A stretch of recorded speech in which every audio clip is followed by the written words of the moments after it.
there's a lot of incentive from the media to play up everything that we disagree on. I wish that the media would encourage conversations around things that we do agree on, which you are literally doing right now by spending your time, which is such a valuable resource, and to have a platform for those conversations. So I appreciate it.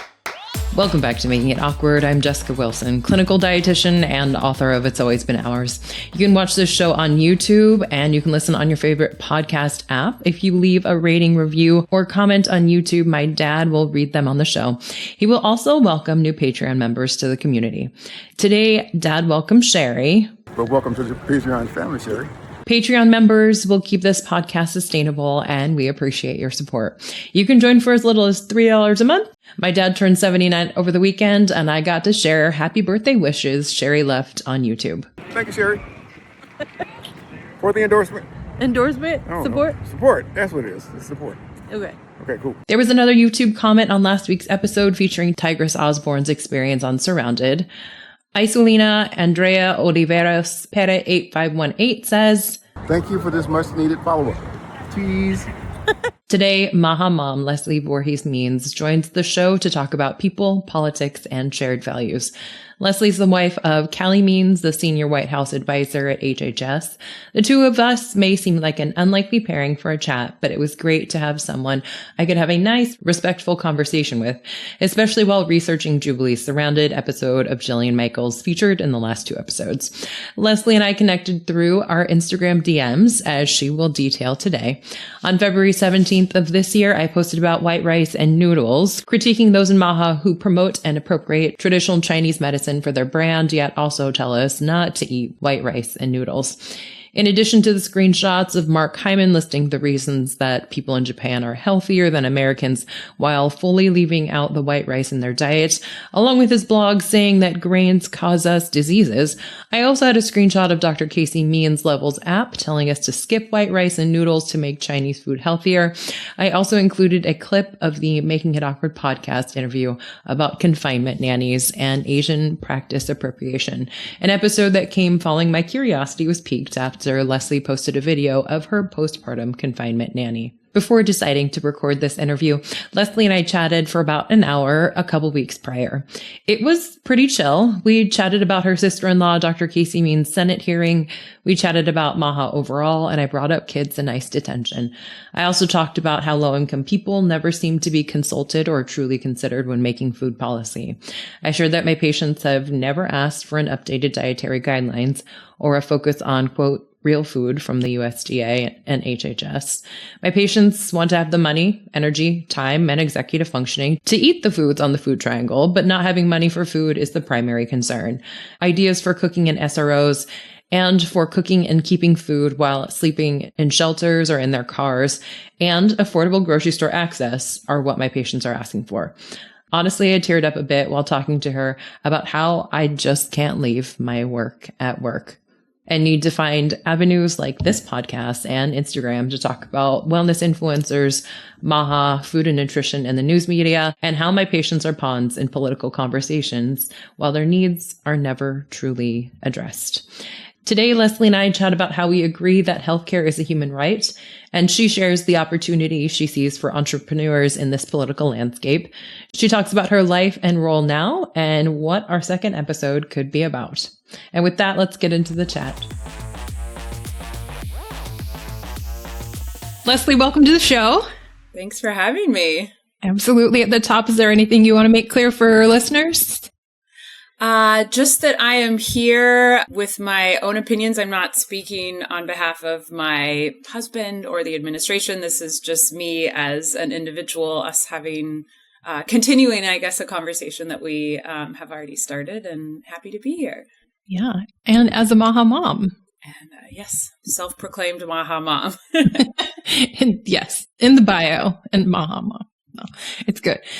Do you want to share how we ended up here? Perhaps an unlikely pair being on a phone call together. Sure. So I got tagged in an Instagram post that you had created a couple weeks ago, and I maybe somewhat huffily DM'd you, like, why are you bringing me into this? And we can talk more about what the post was about. But I DM'd you and said, if we were to have a cup of coffee or metaphorical cup of coffee, I'm sure we would actually agree on quite a lot. And I was upset that you didn't even, take the chance to get to know me. And you so kindly responded, well, let's do it. Let's, you were very open to talking, which caught me by surprise. And, but I was also somewhat delighted. And so we had a conversation, a really meaningful one to me a couple weeks ago. And I'm happy to come back and continue what we were talking about or, cover some other topics. But I think this is kind of what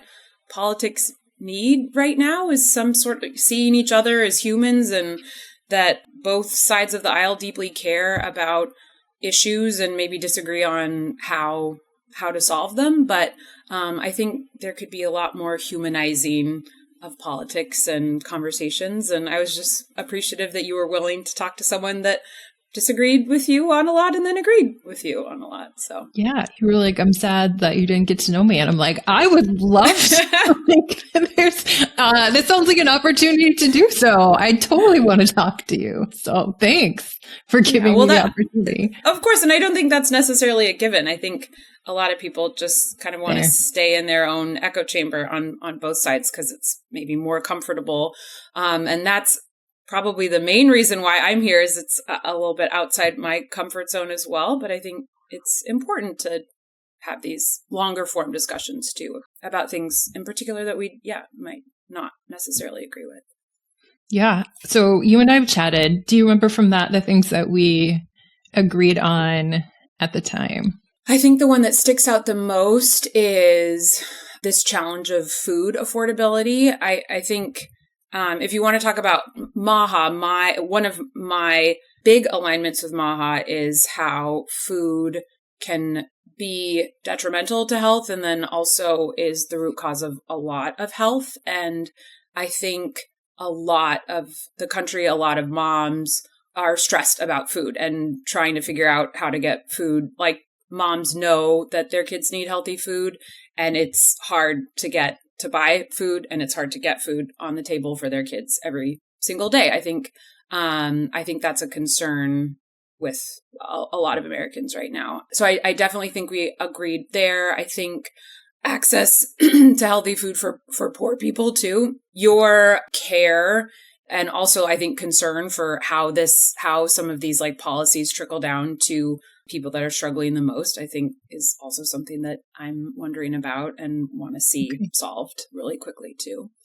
And then I think we talked about ICE a little bit as well. And, if MAHA moms are concerned about the health of children, then what about those children? I think that's another, great thing that you brought up and that I hadn't necessarily thought deeply enough about. I'm glad that you have been open to a conversation about ICE because, at that time, I was asking where the line of empathy lies or if folks had been talking about it. And then you said that really wasn't something that was coming up in circles about MAHA. So, I'm wondering what your thoughts since then have been. And again, this is just speaking for myself because I think MAHA as a group, as a goal, already has like a lot on its plate. But I think me personally as an American, I think the immigration issue is really hard. Two things can be true, which is that you can acknowledge that there are immigration issues in the country and that it is not being handled the way it should be. So I don't have any solution or suggestion. I think it's just something that I have been like actively trying to ignore because it's hard. It's like hard to see the news. It's stressful. It's easier just to kind of ignore it. And I think just a higher awareness about it on my side. And then an awareness that a lot of people are really concerned about it. It's like any political issue that's not top of mind for me. I know that there are other issues that people vote on, that people are thinking about every day. And so I'm trying to just have more of an acknowledgement that it is deeply disturbing to people and that I should be sensitive to that. And then as far as my own I don't know, again, what I can suggest or do anything to make it better. It's just, something that's like on my radar more, I would say. That's awesome. I'm so glad. Good.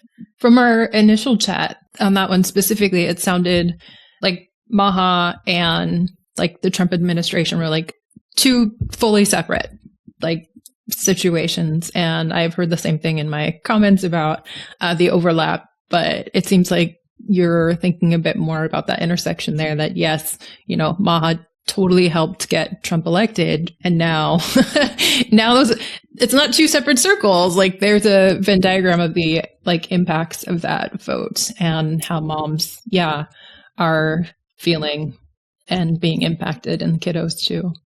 Yeah. Like I said, I think MAHA has a lot on its plate already, thinking about food, thinking about farmers, thinking about over-medicalization, thinking about health and the health of its people. And so that's originally, why I wasn't seeing as much overlap. But I think the concern can definitely be there for MAHA moms. The both, right? Not the either or. Like, yeah, moms are moms. Kids are, And kids are kids. Mm-hmm. And kids are vulnerable. So, as even, somebody who wouldn't be a MAHA mom, they love their kids just as much. And of course.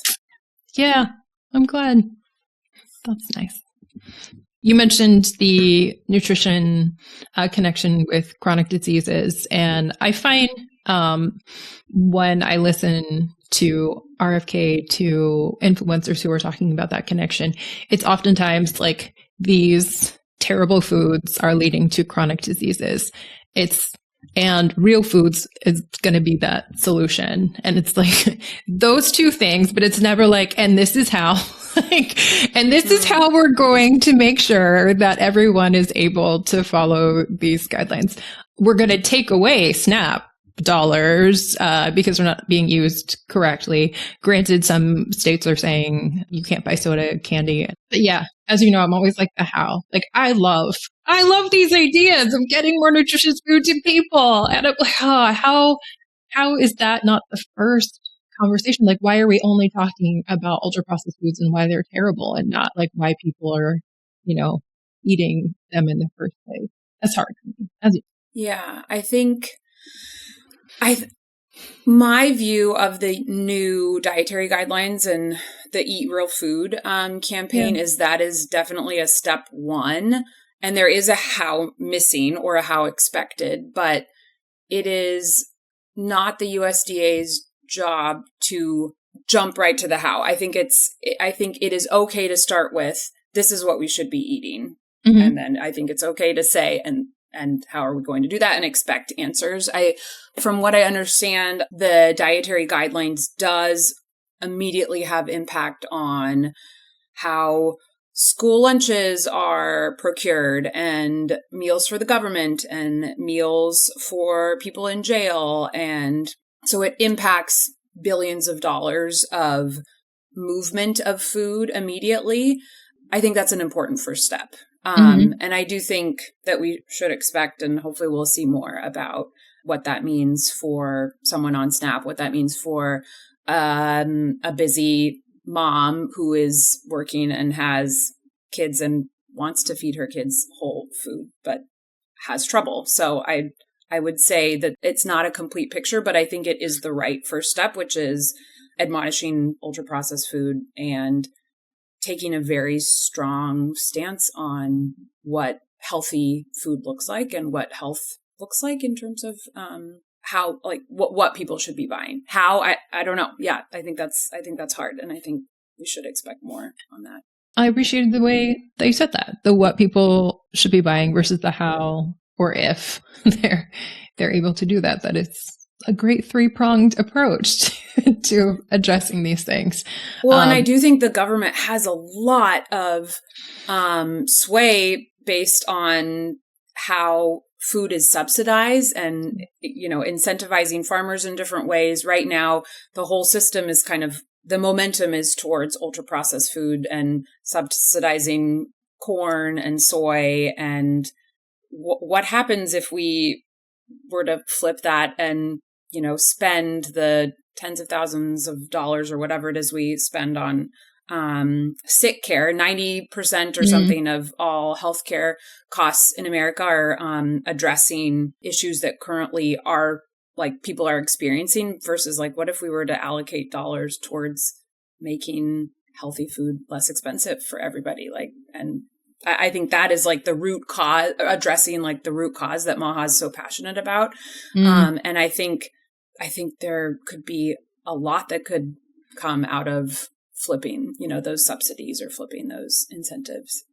Yeah. I appreciate that you brought up healthcare. That wasn't something that was on my list. Oftentimes we're compared to other countries, particularly in Europe, and how much they're spending, of course, on healthcare versus this country and what our chronic disease rates are compared to.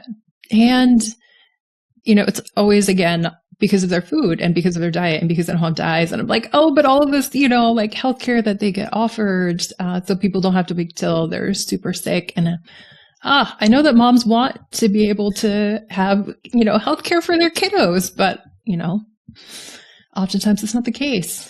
Yeah. So. I another thing we agree on for sure that this is, it could be solved in a different way. It's funny you brought up comparing ourselves to other countries. I'm not sure if you've seen the graph, but there's this horrible graph on not just rate of chronic disease, but life expectancy. Actually, the US has the lowest life expectancy out of any developed country, and we spend way more than any other country per capita. And so that's why I always go to like, it's not about spending more. It's not about allocating more dollars to a system that is not currently working. Like what we our healthcare system or sick care system is not working. And that's what MAHA represents to me, is like thinking critically about what is broken because our people are dying 10-ish years earlier than any other developed country, and we're spending more than any other country. So it's not working.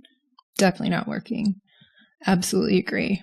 And you've mentioned the over-medicalization of folks as a core tenet or primary concern of MAHA. Yeah, have folks talked about solutions to healthcare? For over-medicalization, I think it's an incentives problem again. I can speak from my own experience with birth, for example. So having a baby. C-section rates are higher in the US than any other developed country. There are a lot of medical interventions that I would argue are not necessarily needed in birthing a child. And so if you can think critically about what's needed and maybe what's not. Having a baby at a hospital, there is a lot of momentum to get induced if you go past 41 weeks, to get Pitocin, to encourage contractions. And then that's incredibly painful. And so an epidural is required. And then oftentimes that can cause the baby to get stuck in a way that isn't quite right. And so then a C-section is a really safe option to get the baby out and, prevent any further issues. But I would argue that, if you didn't get induced to begin with and you didn't accept the Pitocin and maybe you rejected the epidural, or maybe there were more resources, midwife-led resources to encourage you to think about alternate ways to do breathing exercises or, induce naturally, then you could have avoided all of these interventions. So all of those are costs. Having a baby is a wonderful example. I think there's a lot of examples where statins are prescribed for heart issues, but diet is not discussed. Or, my dad was unfortunately just diagnosed with Parkinson's, and the immediate conversation was around what he could be prescribed to address the symptoms, which is he has shaking hands right now, rather than any conversation around what environmental factors could be contributing to the disease and what he could do to slow it down. It was just kind of like, well, this is what you will be prescribed and this is your diagnosis. And so I think that just happens in every lane of healthcare in America. And this is not to say that this is the doctor's fault for not having that conversation with my dad, or having my OB not having that conversation with me, because doctors are completely maxed out from what I understand. They're so busy. But I think the solution to just jump to some sort of pill to like fix an issue rather than talking about root cause at the same time. I think that's prevalent everywhere in healthcare. And I think, yeah, that's another tenet of MAHA is like, can we get back to root causes where we're actually fixing the problem rather than just prescribing something? Yeah. And I know that's been a lot of the conversation about getting nutrition classes for doctors. Yeah. First of all, no concern. Like, great. I love more people knowing about nutrition better. And that, as you know, butts up against like, and then how? So like eat more fruits and vegetables. It's like, I have never heard anybody say, one, that they didn't think they should be, or two, that they didn't want to. But it's just like, how do I make that happen? And either it is like me saying frozen vegetables are good, fine, and eat them, or it's an access situation. So in other countries, food is prescribed, which is interesting. And that was something my husband was working on. His company was using, so FSA, HSA pre-tax dollars can be used right now to purchase things like, for women, you can purchase birth control or tampons or sunscreen or prescription drugs. But like, why can't you use FSA, HSA dollars for things that also contribute to your health, like exercising or food? And so I think there's a great conversation happening, and it is already occurring in other countries where a doctor for someone who's pre-diabetic can get a prescription for healthy food. So you're able to use pre-tax dollars to buy organic chicken or salmon, which I think that's a great, like that's a really interesting policy and a great solution. So I think the fact that these conversations are at least happening is a good sign, and we can take more action for, moving towards some of these like actionable policies, like making what if we could use your flexible spending account, HSA account for food? That can help a lot of people. Totally. I'm thinking about also folks who don't have jobs or jobs that have a FSA and HSA, and who are more likely the ones to, not be able to afford the fruits and vegetables. So again, I like and love all of the solutions that are coming. And I'm always, you and I talked about this. I was like, have people talk to poor people. Like, I would just love, like, come into my clinic, anybody in this administration, and follow me and hang out, for a day and see the things that we're coming up against. Like, to be a part, they have some grant funded programs, that will provide like food boxes to people. And I'm like, come and follow our social worker while we try to get this paper faxed to somebody who only works on a Tuesday between 12 and 1 so that this person can get, because there's got to be, I'm positive that there is a better and easier way to get people fed at fruits and vegetables, fiber foods that are on the triangle. There totally has to be. And I believe that people have empathy. And so just like understanding the depths of problems, I feel like things would be better. I don't know. Yeah, it's hard. I agree. I think even just spending one day doing what you do, people would, gain perspective for sure. Yeah. And I think that's a mistake that I make, that I assume that people know what the realities of like poor people are like, disabled people are like. And I don't know why I make that assumption. I feel every time I learn that people don't know, and I'm like, Jessica, you could be using your time talking to people about the experiences of, my patients, of me, of our clinicians, and how all of these things sound great, but all of us are just like exhausted from hearing great solutions without like follow through for how we can do it. But so I'm so glad that you're, open to having those conversations. I know you're taking care of your family in a recent move to DC. What do you think about being so nutrition policy adjacent right now? With Calley, regards to what? Being married to Calley. I love that we're having these conversations. I think nutrition is, I would say it's probably the most important thing. It's certainly the most important thing for our family. Becoming a mom, you realize how, like, I don't know, in your 20s or for me, early 30s is like you can eat junk and it doesn't really matter, or, you know, you can work out or not work out. But like when you're responsible for the life and growth and brain of another little human, they're fully dependent on you. I think it just totally turns your world upside down. And so, yeah, in terms of prioritization for us as a family, like, and it gets denigrated too. Like I find myself even just like feeling it right now, like, oh, I'm just a stay-at-home mom, or I'm just, you know, focused on cooking good meals. But like that is so important. Mm-hmm. And yeah, so I love that part of it.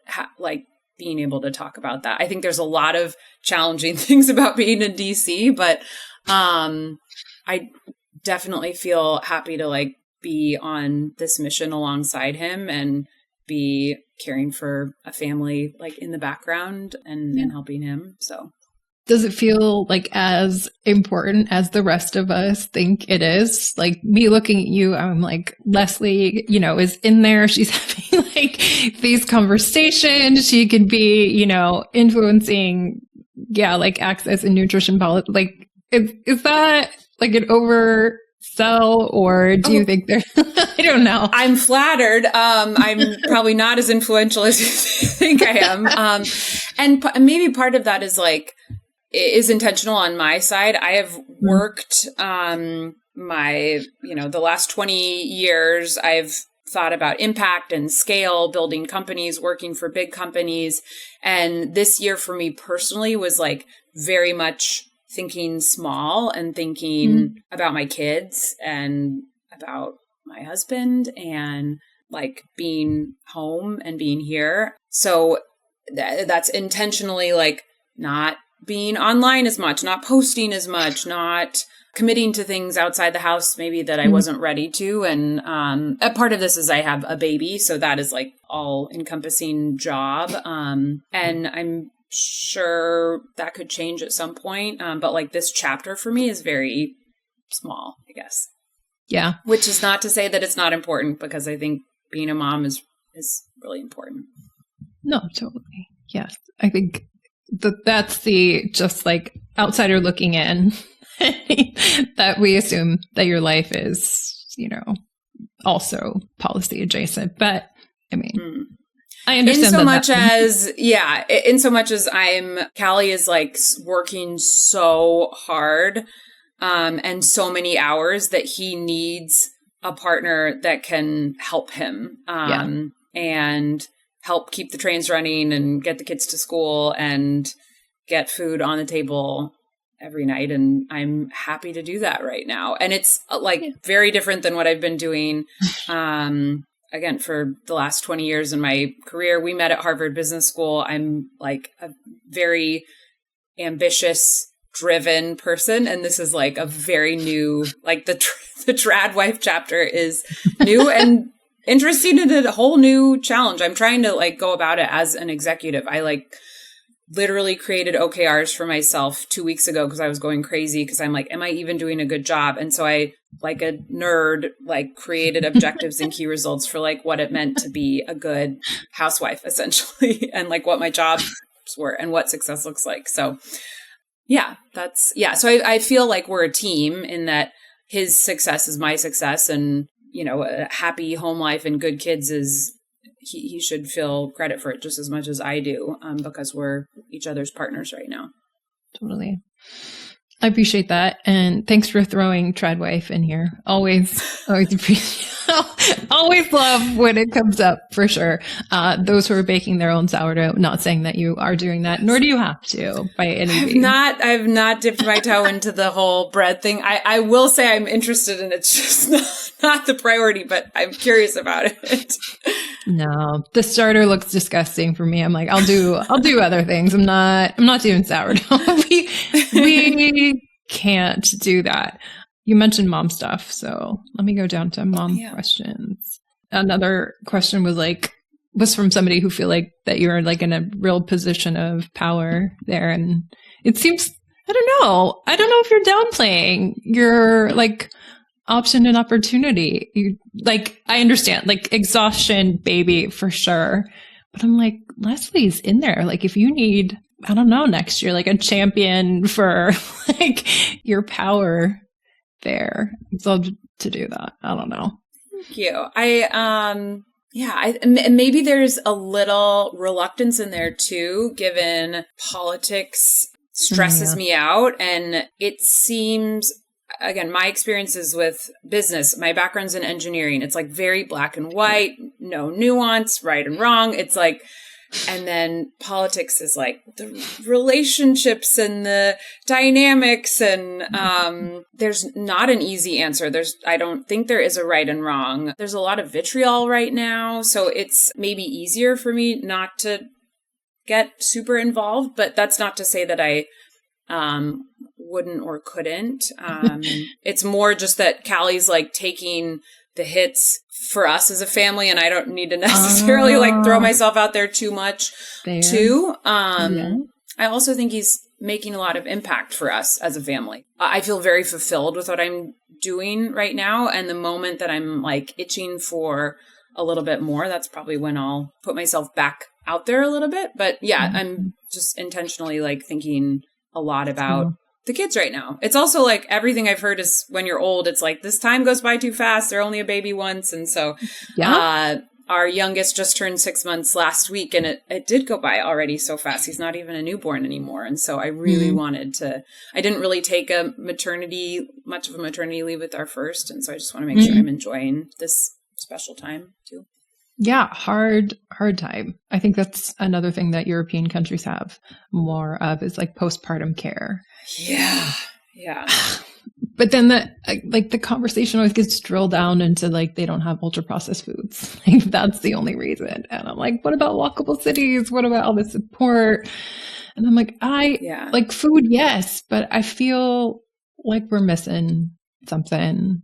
Well, not I definitely think there could be a conversation around postpartum care. That was actually why we originally like got connected. Was I had a really amazing postpartum experience with this second, and we're fortunate enough, and I totally acknowledge that most people are not fortunate enough to be able to pay someone to come and help, but we did a confinement nanny, which is a like more common practice in Asian cultures. And this wonderful woman named Diana came and lived with us for 40 days and cooked all my meals and took care of the baby and took care of me. And it's focused on recuperation of the mother just as much, if not more so, than caring for the baby. It's like caring for the mom means the baby is cared for. And there were a lot of just really interesting, amazing aspects of it that I think we could learn a lot as Americans from. And I was lucky enough to have one and would do it again in a heartbeat if we have more kids. It was, I think other cultures also have just aunties come over, or more of a like 3-generation thing set up, and that's missing like in America. So I think caring for moms and an acknowledgement of moms, not just ultra processed foods are bad, would help with the health of America a lot. I think health starts with a lot of moms. Birth, pre-birth, all of those. Yeah, totally. It's interesting because when you were talking about over medicalization, the first example that came to my mind was birth. I think we could do a whole episode on rethinking or acknowledging just the miraculousness of women's bodies and being able to do this, and how there's not enough care, or there's not enough awe in that whole process. And anyone that's grown a baby inside of them and birthed it, it's like, it really is life-changing and amazing. Yeah. And not just the medicalization, but like the disparities that exist, and like which moms are believed and which moms have access to like prenatal care and like nutrition beforehand. So yeah, I think, if we were going to talk, that'd be a great place to start, like from the beginning. What is the life from the pre-beginning? What is this person's life gonna be like, for sure? I'm like, where does that flow sheet go? Part 2, I'm ready. I'm like, I have a giant chalkboard. Like, where is the beginning? Because we could definitely follow that into like health and care and people's circumstances, for sure. That could be fun. Yeah. I like that idea. But yeah, and in those comments, you said, I totally wish that people had access to this care. And I think that gap for those of us who are less on the policy side are just like, oftentimes where are the MAHA moms who are clearly fighting for like the elimination of red dye and like fighting against Fruit Loops and fighting against, like literally marching about Fruit Loops, but like not marching for postpartum care, like not showing up for kids in ICE detention is something that comes up, which is confusing because it's like, if you could rally people for red dye, like why? Yeah, I'm not sure if you have an answer to that one, but that one is always like fascinating to me. Yeah, I think it's a good call out. I think there's a lot that you can be angry about. And I think there are some easy wins like food dyes that are so obvious that it's like with a strike of a pen, we can do what every other country is doing and take a step in the right direction. And so strategically, I think that's a good thing to fight for too. Yeah. MAHA moms marching for ICE is more complicated. ICE just in general is more complicated. I have a hard time articulating how I feel about it. And I think it's so politicized right now too. There are some easy wins that MAHA is focusing on. And I think that's the right strategy for how to get things done and things that 95% of Americans agree on. So, and I think ICE is a good example. There's a lot of disagreement around ICE, but we should not have red food dyes or pharma ads. Like that's another one. No one else has pharma ads except for New Zealand, I think. Like everyone else has done that. Like let's just work on that or address root causes of diseases by requiring medical schools to have more nutrition classes. Good. We can all agree on that. Like let's keep taking steps in the right direction. So I think, part of it is strategic for what like can be changed quickly. Yeah. Okay. So like the low hanging fruit, the easy wins, like can, show that there is momentum, that there's movement, that we are making MAHA aligned changes. That makes sense.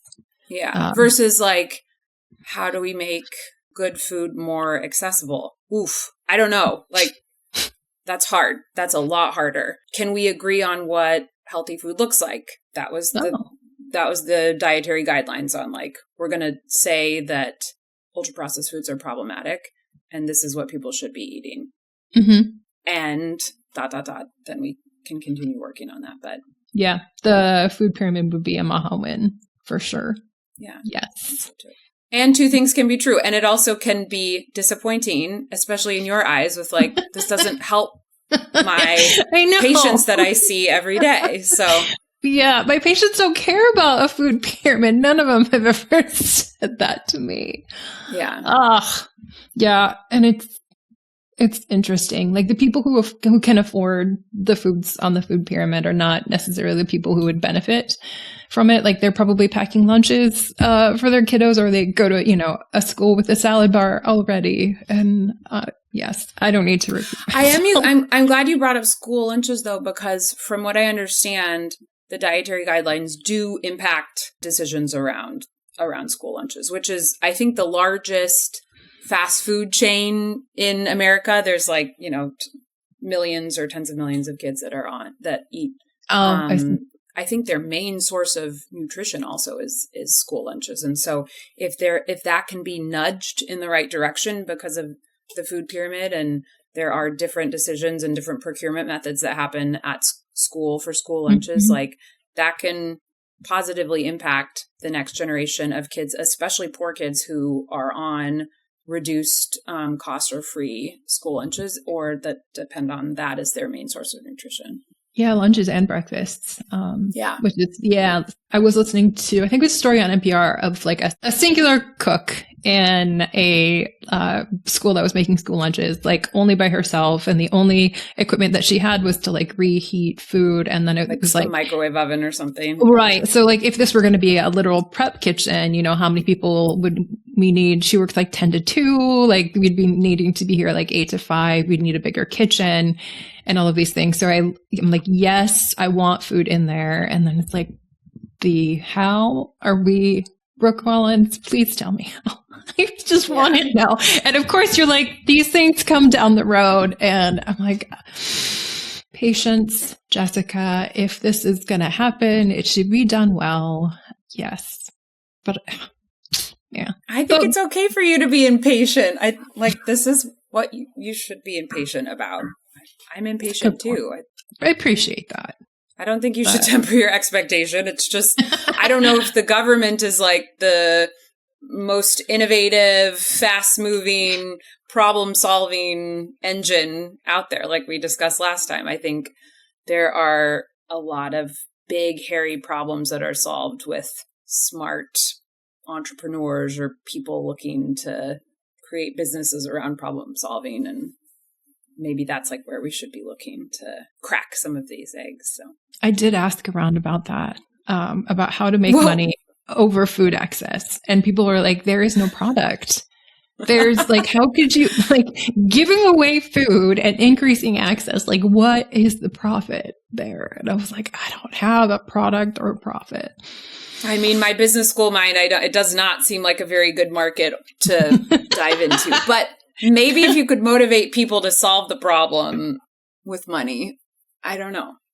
There could be young, smart minds finding an innovative solution. I don't know. That was where I landed. I was like, it must be, because I am 20 years older than people who are in college and open to figuring this out. That is probably the problem. You mentioned the MAHA wins, and I think one of the biggest letdowns for MAHA has been the immunity for companies like Bayer and the protections of glyphosate use in this country. Definitely galvanizing MAHA moms. I've seen a lot more people pushing back on RFK that were very, his cheerleaders for a long time, that are like, I'm devastated. This is not what we voted for.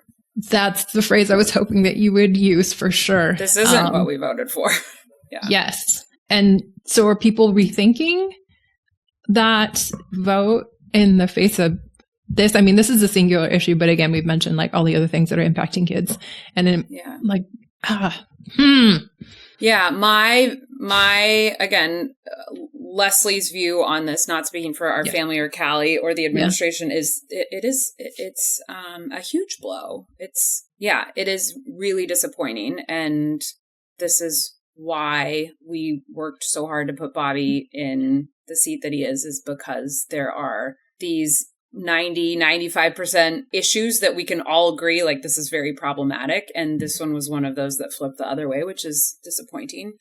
I think like the policy challenge with this is that we are dependent on a chemical, like our food system is dependent on a chemical that is killing people. So it's like, what do you do? Like you can't, from what I understand, you can't, from talking to farmers, you can't just turn off glyphosate because crops would have massive efficiency losses. And I mean, we talked about access to food. Like that would be, I think, even more problematic probably to the people that have the least amount of money. Like it's the subsidized food that would suffer. And I think food prices would go up. I'm not sure of the impact, but all I know is that it is the chemical that farmers depend on right now. So, and it is also, unhealthy. So it's hard. I think it's, other countries have figured out ways to farm around it. There's a big push for regenerative farming and more like old school farming practices. That switch can't be flipped overnight for sure. So, but yeah, I think the glyphosate ruling was, just disappointing. There's not really any way around it.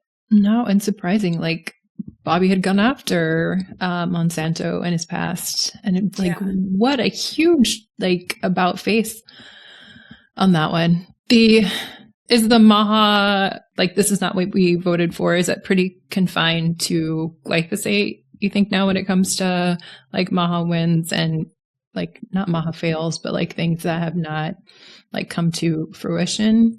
I think the other one that's pretty obvious from what I've seen is vaccines, which is, again, we could have a whole conversation about vaccines, but it's funny. Calley and I have laughed about this because there are people from both sides shouting, it's too much on vaccines, and it's like not like the anti-vaxxers are mad and the people that are supportive of vaccines are mad. Everyone's mad. So it's like, which maybe that's the right place to be, is like somewhere in the middle when it comes down to those types of very polarizing issues. But given Bobby's criticisms of vaccines, I think some like super outspoken anti-vax moms are not happy with like him not making enough changes. But again, there's critiques of him removing the COVID vaccine from the childhood vaccine schedule also. So it's, I think, falling somewhere in the middle.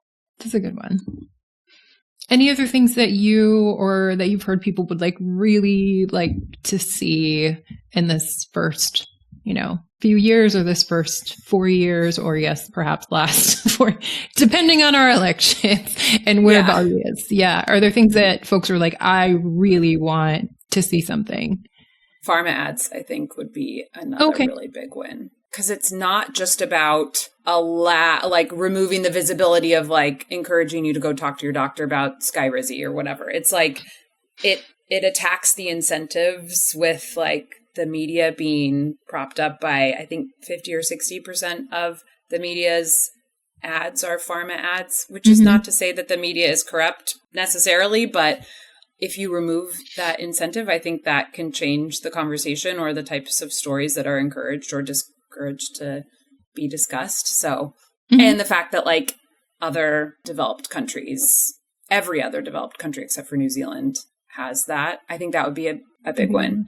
And then personally, I think there is a discussion warranted on vaccines. And I think using developed, healthy European countries as a model is like a great place to start. And I think a lot of moms are ready for at least a discussion around that. So love a discussion. I would, of course, love to have a discussion alongside Bernie's pitch to Casey during that hearing about universal health care. He was like, so you believe, am I hearing? Or basically he wanted to hear that she believed in healthcare as a human right, which would mean that we should have universal health care. I would love for there to be a conversation alongside everything that we're comparing ourselves to Europe and the UK. Just like, oh, that one seems like it's such a simple, like.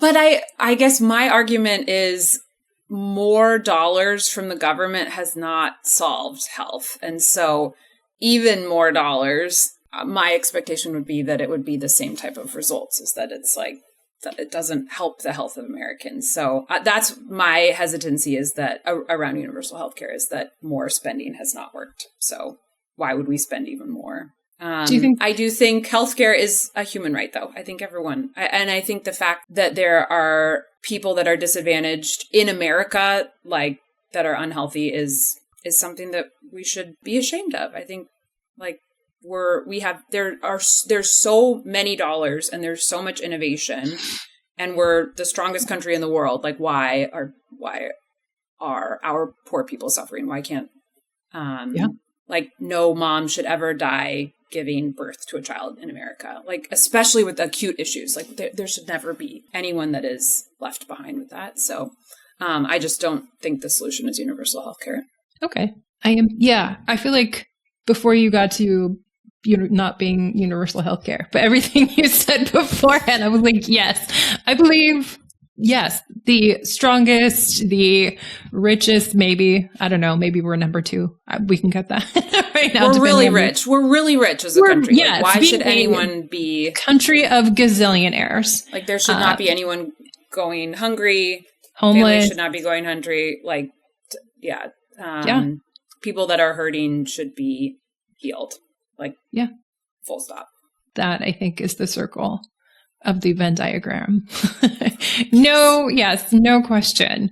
And I appreciate that you also are interested in access to, food and figuring, maybe not definitely not personally figuring out, but like agreeing that people should be fed. Like there's, anything that I missed or that you wanted to make sure that folks heard from you?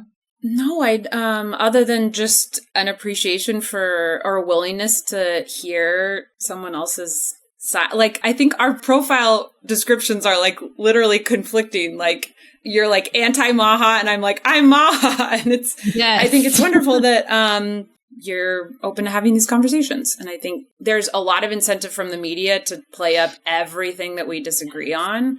And I wish that the average person would try and find things that we do agree on too, or the media would encourage conversations around things that we do agree on, which you are literally doing right now by spending your time, which is such a valuable resource, and to have a platform for those conversations. So I appreciate it. These are some of my most favorite. But yes, I appreciate, and I'm thinking about the like debate shows like Surrounded Jubilees, like one person versus 20 people who disagree with them, and then they start screaming, right? That sounds like my nightmare.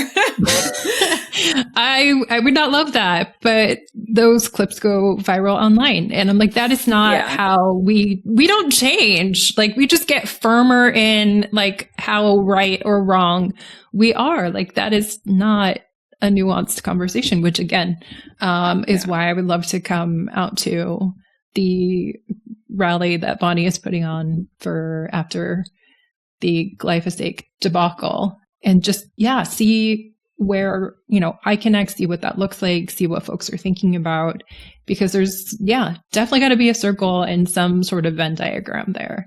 And I find that folks just don't know some things, like my clients don't care about the food pyramid, stuff like that.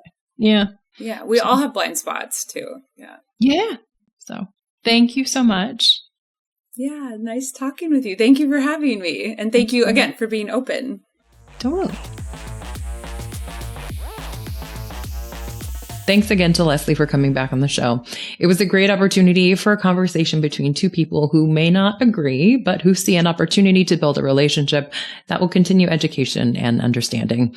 An interview that includes curiosity and also knowing that our 1 hour isn't the end of a conversation.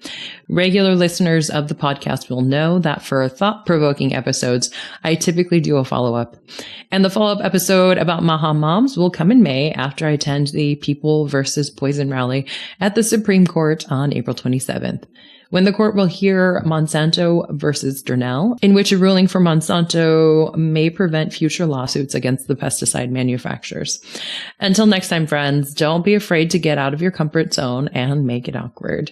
I've been Jessica Wilson. You've been listening to Making It Awkward. You can rate, review, support the show. You can email the podcast at makingitawkwardpod@gmail.com. You can leave a review or comment on YouTube. Join the Patreon, and my dad will give you all a shout out. This episode has been edited by Jen Jacobs, who also might be at the People versus Poison rally. This is a production of The Body Politic.